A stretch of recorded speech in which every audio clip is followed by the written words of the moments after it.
Before we get into the video, could everyone please subscribe to my Endless Diary Tales channel? Thank you so much. Before the physics competition, Liam and his crush, Ed, planned to go street racing together to blow off some steam. When I found out, I immediately informed his parents to stop him.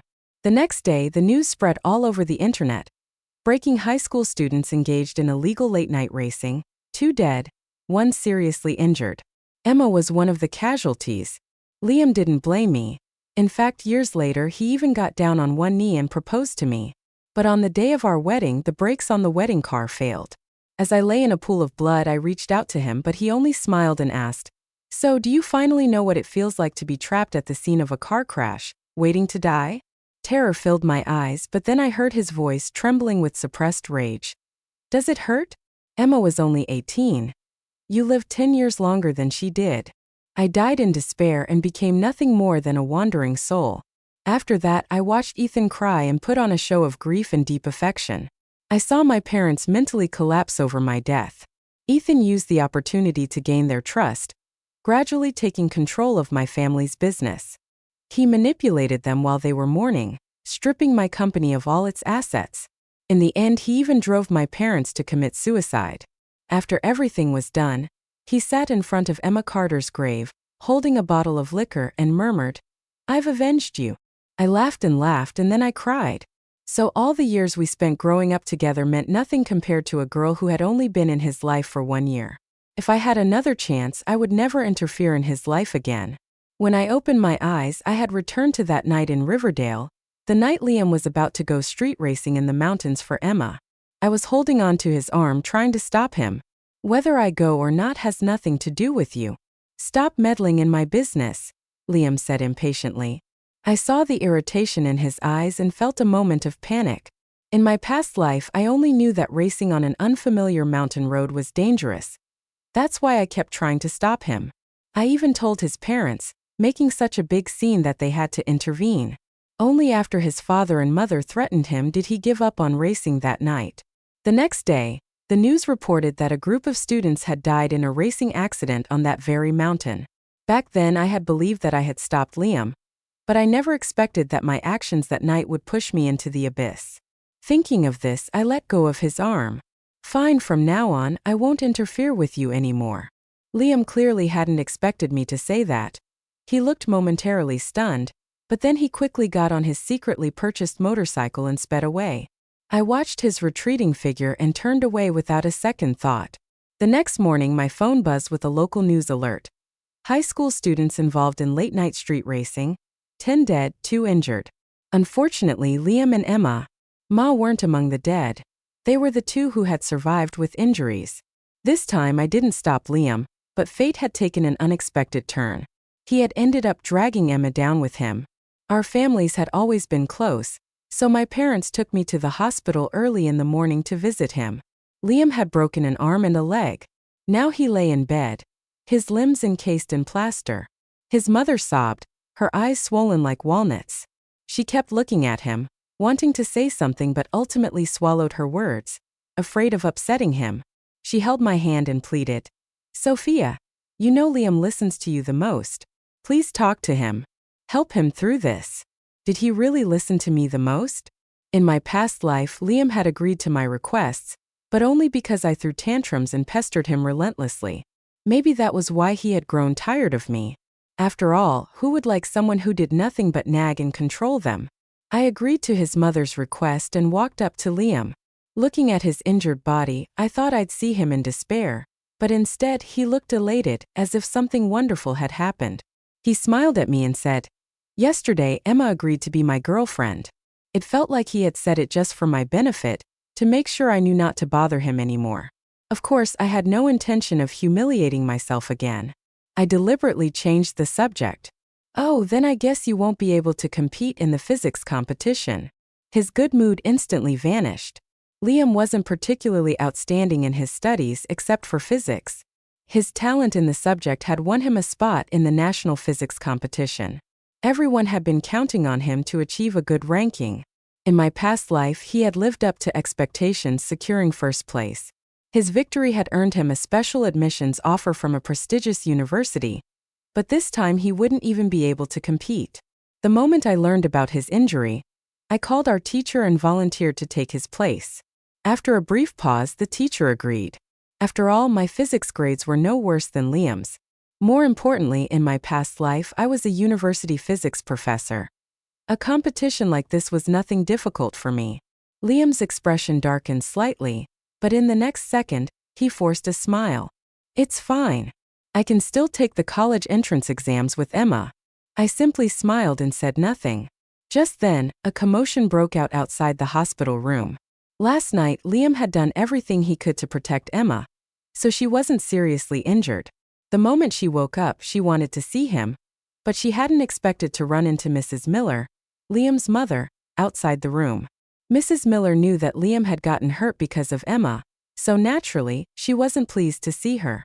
Without hesitation, she slapped Emma across the face. "You little vixen.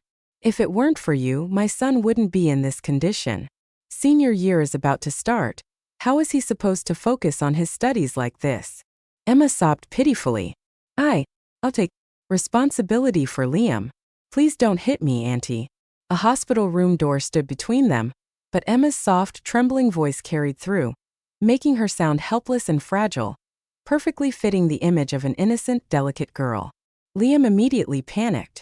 He tried to get out of bed, but with his injuries he lost his balance and crashed to the floor with a loud thud. I stood there watching him struggle on the ground, feeling a wave of satisfaction rise in my chest. He lifted his head, looking at me with desperation, silently begging for my help. He didn't want to embarrass himself in front of the girl he loved the most. I turned away and walked toward the door. Then in a loud voice I said, "Mrs. Miller, Liam heard you hitting someone and got so agitated that he fell out of bed." A crowd had already gathered outside, eager to watch the drama unfold. As soon as I opened the door, everyone turned their attention to the room. There on the floor was Liam, sprawled out, unable to get up. The looks in their eyes varied, some mocking, some pitying. The Millers were not rich, and Mrs. Miller had put in a lot of effort to groom Liam into someone worthy of high society.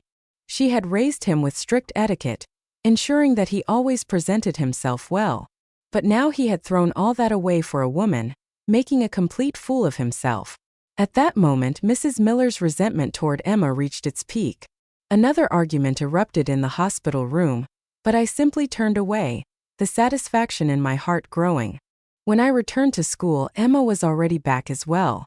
For some reason, a rumor had started spreading, one that painted Liam as a heroic figure, bravely shielding Emma from danger. Before long, the story became a hot topic among the seniors, a much-needed distraction from their stressful studies. "Liam is incredible. He's just like the male lead in a novel, pushing the girl away and facing the danger alone. It's a shame he can't compete in the physics competition anymore. Yeah, but saving someone is really admirable." As they spoke, their gazes drifted toward me. With KY, everyone knew that Liam and I had grown up together.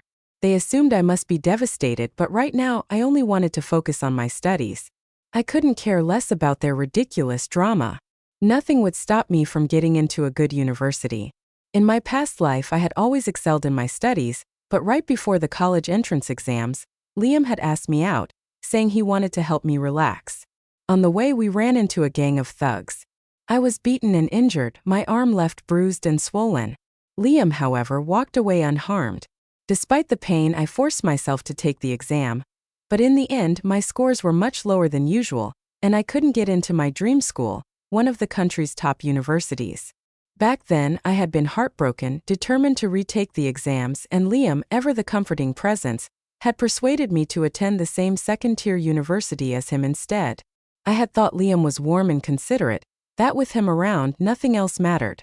But looking back now, too many things about that night didn't add up. Perhaps even back then, Liam had already started plotting against me.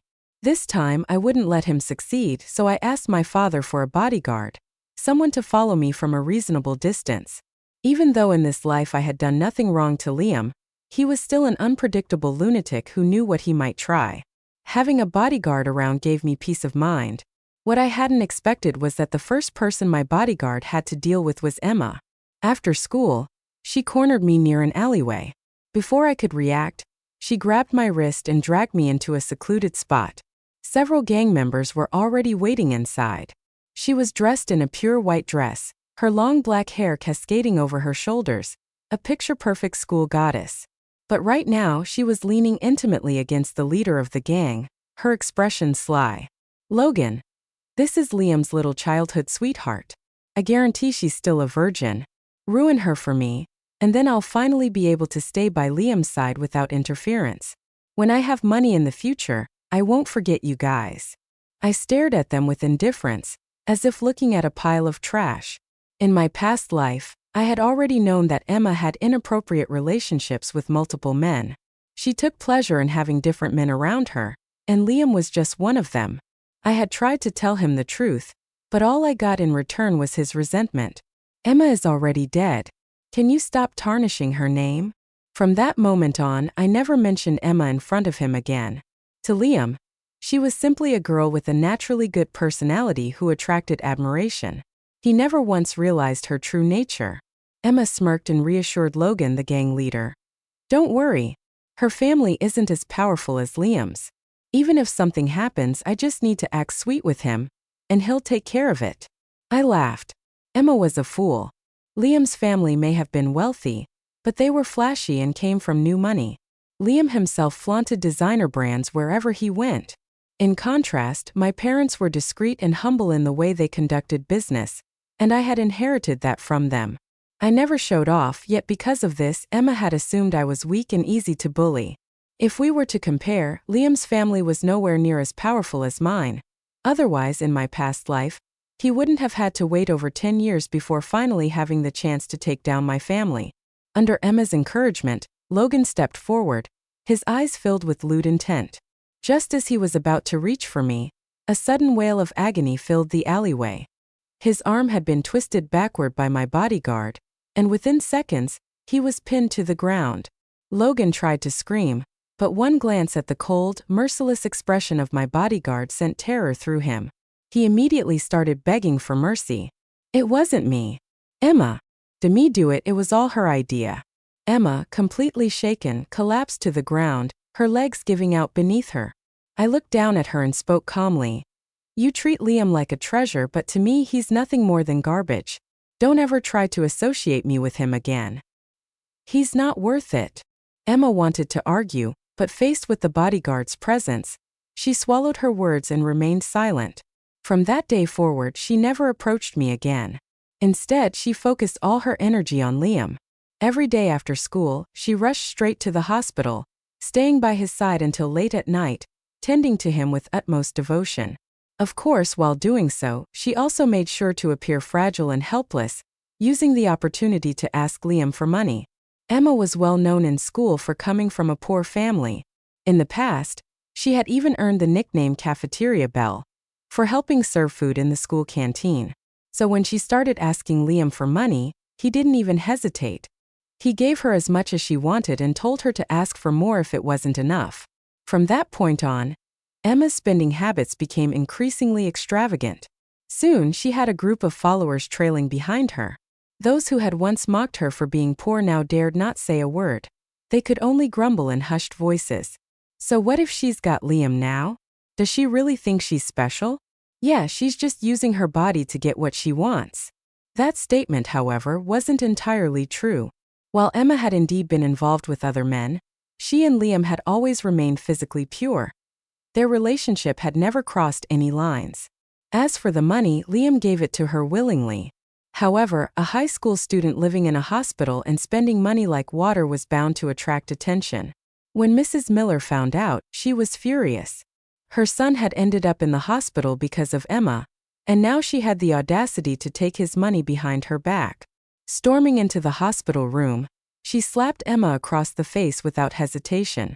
Grabbing her by the hair, she rained down a series of blows. Emma, ever the delicate damsel in distress, didn't fight back.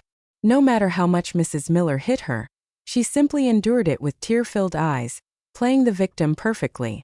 Liam, seeing the woman he adored being mistreated, struggled to get out of bed and shielded Emma with his own body. He even threw harsh words at his own mother, defending Emma. That night, Liam and Emma ran away from the hospital together.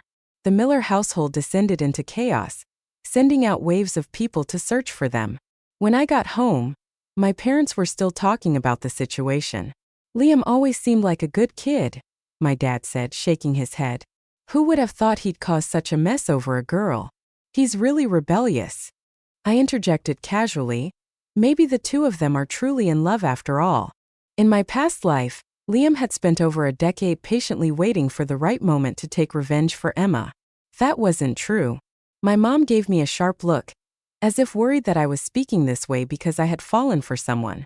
Fearing that I'd end up acting as irrational as Liam, she immediately started lecturing me about the dangers of dating as a student.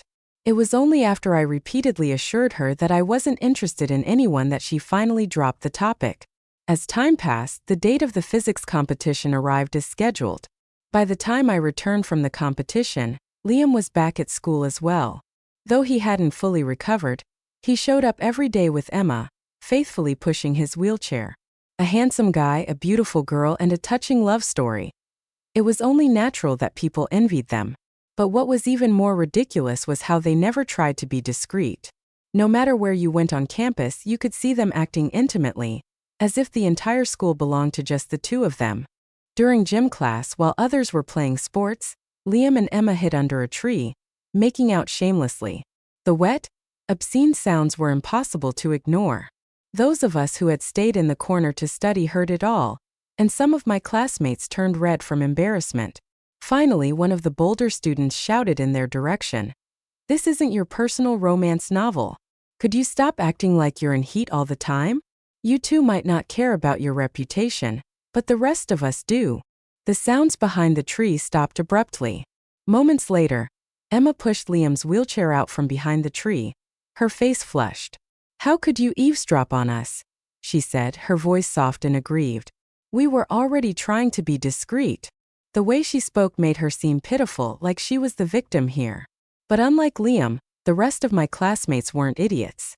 Hearing her twisted reasoning, they were so furious they immediately started arguing with her.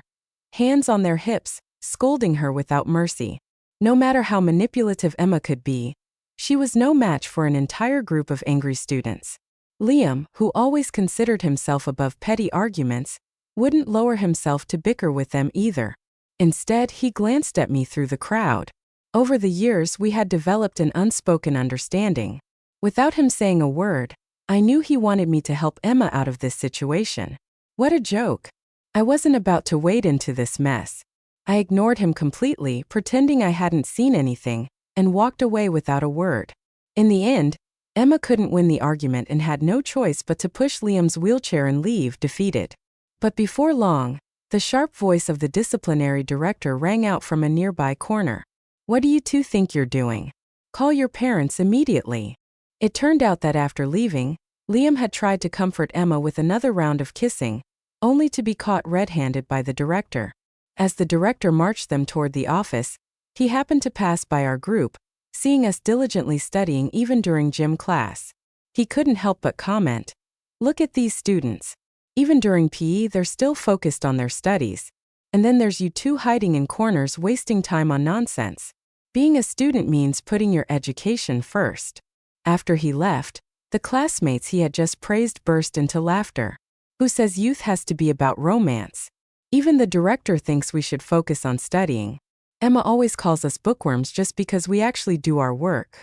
But let's be honest, her grades aren't even good enough to keep up with our worst student.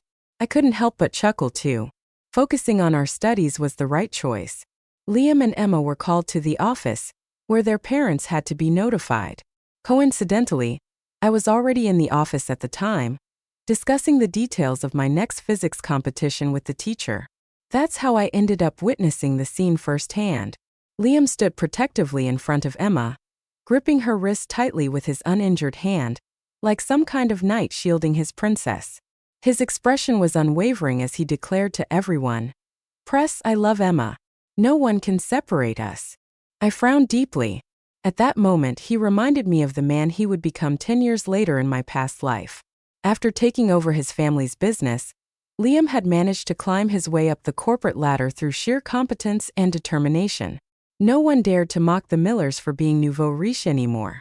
At the time, many people in the business world had tried to curry favor with him, even sending women his way, but he had coldly rejected every single one of them. Liam didn't even bother keeping up the act anymore. He had completely torn off the facade. At that moment, he looked exactly like he had in my past life when he defied the mayor. Back then, I had thought he was passionate, someone I could rely on. But looking back now, maybe he had done all of that for Emma. Even though she had been dead for years, he had remained faithful to her memory. So all these years, in different ways, he had been mourning her. A sudden chill ran down my spine. I had truly been blind all these years. I had been kept in the dark. At that moment, Emma stepped forward and spoke. "Mrs. Miller, do you really think you're blameless in all this? You've always had a strong need to control Liam. But he's a person, not a puppet for you to manipulate. Now he's just in a relationship, and you're already trying to suffocate him. Don't you think you're being too controlling?" Mrs. Miller turned to look at Liam. He averted his gaze, silently agreeing with Emma's words. Disappointment flashed across Mrs. Miller's face, and her body wavered slightly. I stepped forward to support her. She clutched my hand and burst into tears. "Nina, why aren't you the one with Liam? Why does it have to be her?" Because our families had always been close, the adults often joked about pairing Liam and me together. At some point, I had started to take those jokes seriously. That's why when Emma appeared, I had always found ways to interfere between them, stubbornly believing that Liam and I were meant to be. But now I knew I had been wrong. "Auntie, I only see Liam as an older brother. We could never be together. So please don't bring this up again." Liam's expression shifted in shock, clearly unable to understand why I was saying this. In his mind, I was the girl who always followed him around, always listened to him. The idea that I would now draw a clear boundary between us was something he had never expected. Emma, on the other hand, laughed. "Liam, did you hear that? She's been distancing herself from you ever since you got injured. She looks down on you now. I'm the only one left who truly cares about you." She watched as Liam's expression darkened, then turned to me, her face filled with triumph. "You better remember what you just said. Don't come crawling back to him later." Was there something wrong with her brain? How many times did I have to say that I had nothing to do with Liam? Did she not understand simple words? Just then, the office door swung open, and my father walked in, his face serious. "Who does Liam think he is, that my daughter would waste her time on him?" The room fell into complete silence. I had forgotten my competition materials at home, and since my father had some free time, he had brought them to me. He hadn't expected to walk in on this mess. There was an undeniable authority in the way he carried himself. Liam instinctively took a step back, but Emma remained oblivious and pointed at me. "Everyone in school knows your daughter has been chasing after Liam. He belongs to me. You better keep her away from him." My father turned to me. I met his gaze and shook my head. In the past, I had truly liked Liam, but now I couldn't wait to push him into the abyss myself. Understanding my thoughts, my father's expression turned cold. "Keep your little girlfriend in check. I don't want to hear her saying things like this to Na again." Liam obediently agreed, but Emma, completely lacking self-awareness, tried to argue. Before she could say another word, Liam cut her off sharply. Even if he wanted to keep her, he wouldn't dare act out in front of my father. Emma, however, mistook his reaction as him defending me and threw a tantrum. The two of them had a huge fight over it. When I got home that evening, my father was waiting for me in the living room. "The Miller family is struggling with cash flow issues. I have money. What do you think I should do?" I was stunned. In my past life, the Millers had also encountered financial trouble at this point, but back then my father had helped them without hesitation, simply because of the bond between our families. This time, however, he was asking for my opinion. Perhaps everything that had happened recently had made him more cautious. I smiled at my father. Grandpa's biggest wish was to see the family business expand. "Now's the perfect time, isn't it?" My father chuckled, patting my head. "You've grown up." I was busy with my studies and didn't pay much attention to what my father was saying. Liam came looking for me just because I wouldn't be with him.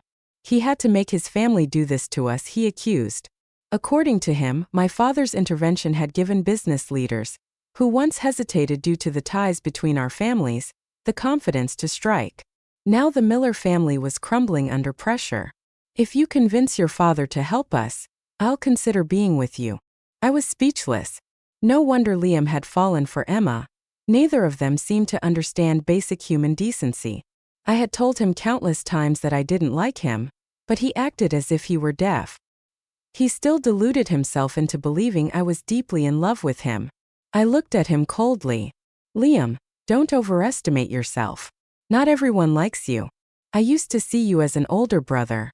Now you're not even that. From now on, don't look for me. Treat me like a stranger. But Liam acted like he hadn't heard me. Nah, after everything I've done, don't you think you're overreacting? All you want is to be with me, right? If you get your father to back off, we can be together. Otherwise, you'll never have me. I found it hilarious. I told him to get lost as far as possible. Just looking at him made me nauseous. Liam's face darkened, his arrogance still intact. Before leaving, he sneered, "You'll regret this." Even sitting in his wheelchair, his back was stiff with defiance. After that day, I never spoke to Liam again. We barely even crossed paths. Emma, however, seemed determined to flaunt herself in front of me. She would intentionally show off her designer handbags, making sure I noticed. Liam bought me this as an apology gift. He said only something this expensive was worthy of me, she bragged. Nah, I doubt your family could afford something like this. It cost tens of thousands.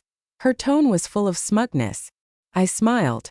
The Millers were struggling financially, yet Liam still had money to buy her expensive gifts. His love was truly deep since he was so devoted. I decided to give things a little push. During a casual conversation, I accidentally mentioned this to Mrs. Miller. When she found out Liam had been buying Emma luxury goods, she stormed into the classroom, grabbed Emma by the hair and dragged her out. All you do is seduce my son and take his money. You have no shame. Before the Miller family gained wealth, Mrs. Miller had done all sorts of hard labor. She was strong. Within moments she had Emma pinned down, slapping her repeatedly. Emma's fair-skinned face quickly swelled with red marks. Liam, still in his wheelchair, tried to intervene but ended up falling to the ground. He could only watch helplessly as Emma was beaten. The commotion only stopped when Emma passed out. Later, I heard she had fainted because she was pregnant and had gotten too worked up. When I heard the news, my jaw nearly dropped. Pregnant? Impossible. Liam was infertile. In my past life after we got married, a medical exam confirmed that he was sterile and could never have children. There was no mistake. There was only one possibility. I had assumed that once Emma got together with Liam, she would cut ties with her other lovers. I never expected her to be bold enough to get pregnant. After discovering her pregnancy, Emma insisted the baby was Liam's. She successfully moved into the Miller household. Rumors spread that the Millers valued the baby immensely, giving Emma the best food and care, treating her like a treasure. Liam even stopped going to school, staying home to take care of her. Our classmates were in awe. If I had a love like that, I wouldn't mind having a baby either. I heard they even planned to retake the college entrance exams together after the baby was born. Others scoffed, skipping school to have a baby? How stupid can you be? I completely agreed. Getting caught up in romance was the worst mistake a student could make. Senior year was getting more intense, and study sessions stretched later into the night. One evening, as I returned home late, I happened to overhear an argument between Liam and his mother in the courtyard. If it weren't for the fact that the men in this family have fertility issues, do you think I would have allowed her to stay? Mrs. Miller sneered. Once the baby is born, I'll send it away. She has no place in this family. Mom, you can't do that. Liam shouted. Besides, just because Dad had trouble conceiving doesn't mean I have the same problem. Emma and I will have more children in the future. She's going to be the mother of my kids. You can't kick her out. So Liam still didn't know he was infertile. He was actually looking forward to the baby's arrival with excitement. I smirked. If he was so full of hope, wouldn't it be more devastating for him to learn the truth after the baby was born? Let him be happy for a little while longer. I focused on my studies, only occasionally hearing updates about their family through gossip. Apparently, Emma had completely dropped her innocent act now that she was carrying Liam's child. She ruled over the Miller household. If she couldn't sleep in the middle of the night, she would make sure the whole family stayed awake with her. If she craved something, Liam had to fetch it immediately, or she'd threaten him using the baby. The Miller family had been tormented endlessly. The next time I saw Liam, he looked exhausted. His whole demeanor was drained. I ignored him and kept studying. Before long, the physics competition came to an end. I won first place, which meant my college entrance exam score would get a significant boost. With this advantage, I was sure I'd get into my dream university. That night, after I received the award, Liam came to find me. I instinctively stepped back, keeping my distance. Liam let out a bitter laugh. Do we really have to be like this? I found it strange. Our relationship had already deteriorated beyond repair. Yet he was still saying things like this. As I turned to leave, he stopped me. Nina, I had a dream. A dream in it. I won first place in the competition. Did he regain memories from his past life? I stared at him. I listened intently before replying. It sounds like just a dream. You can't even hold a pen. How are you going to take an exam? Liam fell silent. I walked away without looking back. From that day on, Liam started sending me text messages every day. He wrote about how he dreamed we went to the same university, how we dated, and how he even proposed to me. I got so fed up that I blocked his number. I focused on studying. No way was I going to let that dog of a man disturb me. Whenever we crossed paths, Liam looked like he wanted to say something, his eyes filled with complicated emotions. I had my bodyguard stand in front of me, blocking his gaze completely. Eventually, Liam started avoiding me altogether. I figured that in his dreams, he had probably seen everything he had done to me in our past life. Good. Without pestering me, I could focus on studying. The days passed, and like every other senior, I buried myself in preparation for the college entrance exams, studying from early morning until late at night. The night before the exams, my mother, feeling sorry for how hard I had been working, insisted I go out for some fresh air with friends. Under her repeated persuasion, I stepped outside, but halfway down the road, I ran into the same thug who had injured my arm in my past life right before my college exams. Fortunately, my bodyguard had been keeping watch and acted swiftly, pinning the man down and dragging him to the police station. As I looked at the man, I felt a moment of disorientation. This time I had no ties with Liam, so why did this still happen? My bodyguard escorted me home safely. When my parents found out, they were so anxious they didn't sleep all night. The next morning, they personally took me to the exam hall, bringing extra bodyguards along to ensure nothing happened. Once the exams were over, I hired a private investigator. Ever since my rebirth, I had someone secretly investigating Emma. I had gathered plenty of evidence, photos of her with various men. Initially, I had only planned to keep them as leverage, but since Liam had chosen to treat me this way, I no longer had to be merciful. On the day Emma gave birth, I had the photos delivered to the Miller household. That very night, a violent argument erupted at their home. Mrs. Miller furiously cursed Emma, calling her shameless. Mr. Miller smashed things in a fit of rage. Liam remained silent throughout, his eyes filled with cold darkness. Emma was thrown out. The Millers abandoned her at the hospital, refusing to cover any medical bills. Within days, Emma was outside the Miller estate, clutching the baby and wailing, "I gave birth to a child for your family, and now you're throwing me away. Do you have no conscience?" After childbirth, Emma's figure was no longer as delicate as before, and her once fair complexion had started to show signs of wear. Her hysterical behavior made her look like nothing more than a desperate, washed-up woman. Emma was nothing like the delicate girl she used to be. The Millers never showed up. They let her stand outside under the scorching sun, completely ignoring her cries. Time passed and more onlookers gathered in front of the Miller estate, whispering amongst themselves. Only then did Liam finally come outside, but there was no love in his eyes when he looked at Emma. His voice was cold as he said, "I'm not raising another man's child. Give up already." Emma burst into tears, trying to throw herself into his arms. "Liam, you can't say that. This is your child. You can't just abandon us." Liam, confident after the DNA test results, scoffed. "Then tell me, how did two people with monolids suddenly give birth to a baby with double eyelids? A genetic mutation." Emma had never been good at academics. She had no idea what he meant. All she knew was that she couldn't lose her grip on him. She'd been living comfortably in the Miller household, pampered and cared for. There was no way she wanted to go back to her impoverished life.